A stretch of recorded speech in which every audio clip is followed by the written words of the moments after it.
કેમ છો ગાઈસ, સ્વાગત છે તમારા એક નવા બ્લોગમાં। તો મિત્રો આજે છે મહાશિવરાત્રિ। તો મિત્રો આજનો બ્લોગ આપણે અત્યારે અમે આવ્યા છે અત્યારે અમે ભૂટાઈમાં આવ્યા છે અને જો આવો કાંઈક ગેટ છે તો ચલો તમને પણ કરાવો ભૂટાઈમાંના દર્શન। તો વિડીયો કન્ટિન્યુ જોતા રહેજો। આવું કાંઈક છે અહીંનું ગ્રાઉન્ડ। મિત્રો અમે મંદિર અમને દેખાતું છે, ચલો તમને પણ મંદિરના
ગામમાં મંદિર આવેલું છે।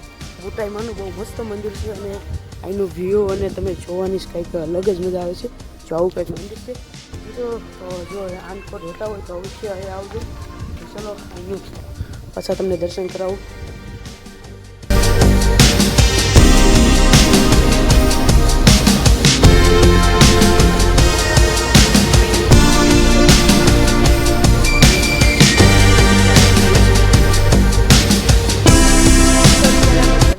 કરી લીધા છે અને હવે જવાનું છે અમે ઘરે। અને મિત્રો બધા જ મિત્રો જઈ ભૂટાઈમાં લખતા જજો। અને મિત્રો અહીંનું ખાલી ગ્રાઉન્ડ તમે જુઓ, અહીંયા આવો એટલે તમને આમ મંદિરની મંદિર જેવું છે કે તમે વાત કરો। તો મિત્રો હવે બધા આવજો બધા મિત્રો। તો ચલો હવે મળીશું આપણે નેક્સ્ટ બ્લોગમાં। ત્યાં સુધી હજી સુધી તમે ચેનલને સબસ્ક્રાઈબ ન કરી, ચેનલને સબસ્ક્રાઈબ કરી નાખો અને વિડીયોને લાઈક કરી નાખો। હવે મળીશું આપણે નેક્સ્ટ બ્લોગમાં। ત્યાં સુધી બધા મિત્રોને બાય।